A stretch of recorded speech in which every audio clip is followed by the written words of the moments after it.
Number 7, World Trade Center. I've heard several reports from several different officers now that that is the building that is going to go down next. In fact, one officer told me they're just waiting for that to come down at this point. You hear that? Keep your eye on that building. It'll be coming down.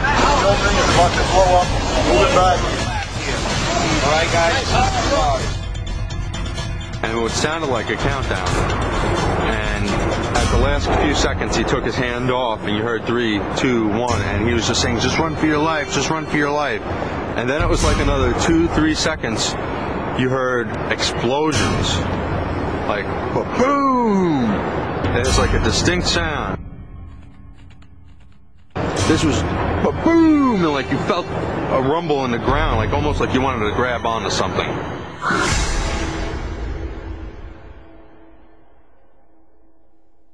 According to Larry Silverstein, on the morning of September 11, 2001, he attended an appointment with a dermatologist.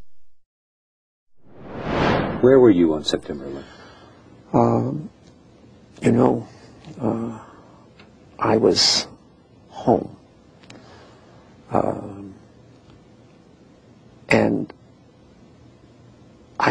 the only reason I wasn't where I was every morning subsequent to the 26th day of July, my mornings were spent usually at a breakfast meeting at Windows, an 8 o'clock breakfast meeting, Windows, the top of it, right? And then going down to visit with my tenants, my new tenants, at the trade center, getting to know them, understanding their problems and so forth, ascertaining how we could service their needs better, which is one of the first things you do when you acquire a property. Begin to meet your tenants and start talking with them. And so my mornings were spent at the trade center, and then by noon I was back uptown. And so that particular morning, because I have light-colored hair and fair skin, and I'm an annuity to the dermatologist, my wife, God bless her, had made an appointment for me at the doctor. And I remember dressing to go to the doctor and finally saying to my wife, I said, "Sweetheart, I've got so much to do downtown. I got to cancel this. I've got to go downtown." And she said, "You're not going to cancel this appointment. You're going to the dermatologist." You know, having been married now to the same woman for 46 years, you get this sense of determination on occasion, their voices. And I said, okay, yes, dear, I'll go. And then just minutes later, received a telephone call to turn on a television set and witnessed this horrendous circumstance. The first plane hitting, and then the second plane hitting. Of course, with the second hit, it became obvious that this was terrorism.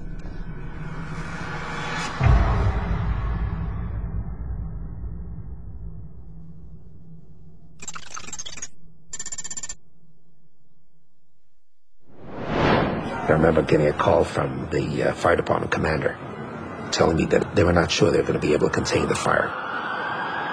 And I said, we've had such terrible loss of life.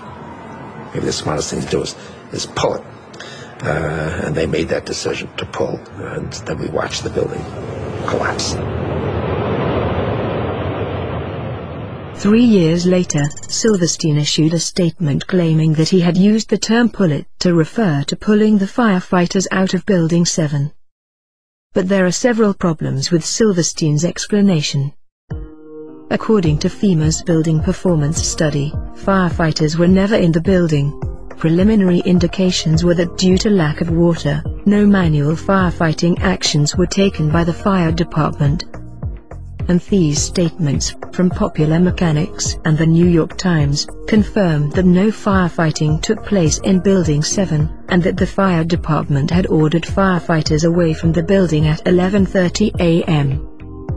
Another problem is that Silverstein made no reference to the firefighters when he talked about Building 7 for the PBS documentary. Plus, after Silverstein stated that the decision was made to pull Building 7, he finished his sentence with these words.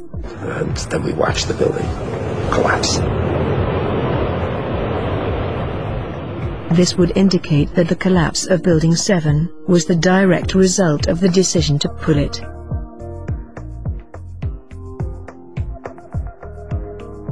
As a successful property developer, Silverstein would have gained considerable experience in hiring contractors to carry out controlled demolition of buildings.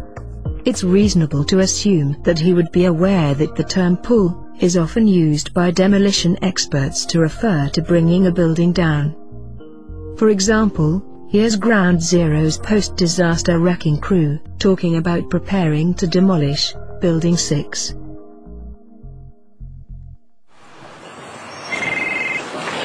Hello? Oh, we're getting ready to pull Building 6.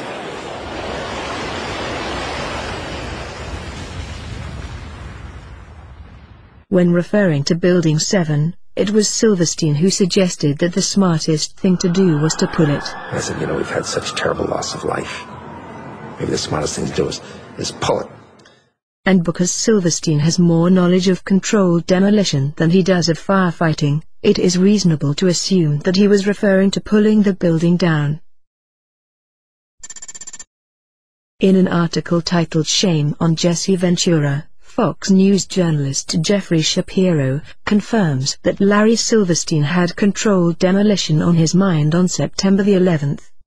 And it was no secret to police and others on the ground that day. Shapiro stated that on September the 11th, Larry Silverstein was on the phone to his insurance carrier to see if they would authorize the controlled demolition of Building 7. This revelation causes yet another problem for the official story. How could Silverstein expect to carry out a controlled demolition when it takes several weeks to prepare a 47-story building for demolition?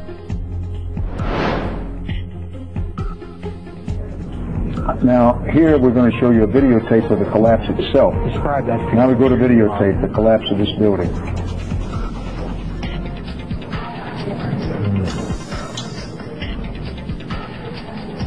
It's amazing. Amazing, incredible, pick your word. For the third time today, it's reminiscent of those pictures we've all seen too much on television before, when a building was deliberately destroyed by well-placed dynamite to knock it down.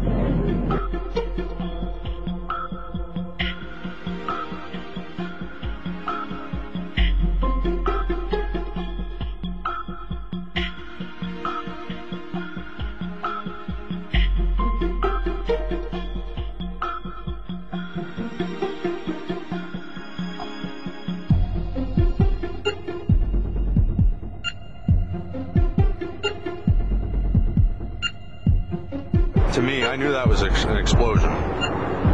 There was no doubt in my mind. September the 11th was clearly a most fortunate day for Larry Silverstein.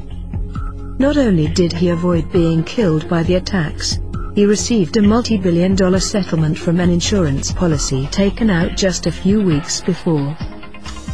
This policy was set up specifically to insure the buildings against destruction via a terrorist attack. This was particularly fortunate, considering the fact that Silverstein was having difficulty in finding new tenants to occupy the buildings at the Trade Center. And it was also particularly fortunate, considering that Silverstein had faced the $1 billion requirement of having to remove the illegal asbestos from every steel beam in the Twin Towers. So, if Larry Silverstein's story is true, then he must surely be the luckiest man alive today.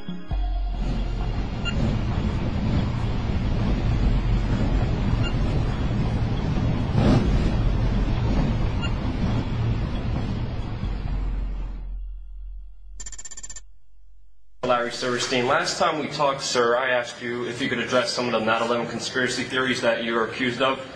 Sadly, your response has actually invited more of them. I mean, for the record, everybody knows your infamous comments on PBS where you said pull Building 7 on 5/25 on the day of 9/11. Your official response was that it was the firefighters. My question is, it was pretty clear that you meant the building, and if it was the firefighters, they already are outside the building by 12 because the water lines were broken. Ask the question. And the fire chief that you said you spoke to, Fire Chief Negro, denies talking to you on that day of 9/11. Can you answer those questions and address the theories against you? I suggest to everybody's consideration that we all look at the thousands of pages of testimony that are rendered in many years since 9/11. And let's use today's session for some of this. Are you aware of testimony of bombs in the building before the building collapsed, sir? Are you aware of that testimony? Sir, there's testimony by Barry Jennings. Sir, you don't have to touch me. Listen, I'll walk away. All I'm asking is a question. I don't have to be kicked out. It's a legitimate question. You don't have to put your hands on me. But all I'm saying is, no, I'm not. I'm here asking. The question was not answered. That's why I have a grievance. Larry Silverstein was told not to come into work. That's why him, his daughter, and his son never showed up to work on 9/11. He put an insurance policy on the buildings. Reporters, do your job, please. Ask some questions. Ask some questions.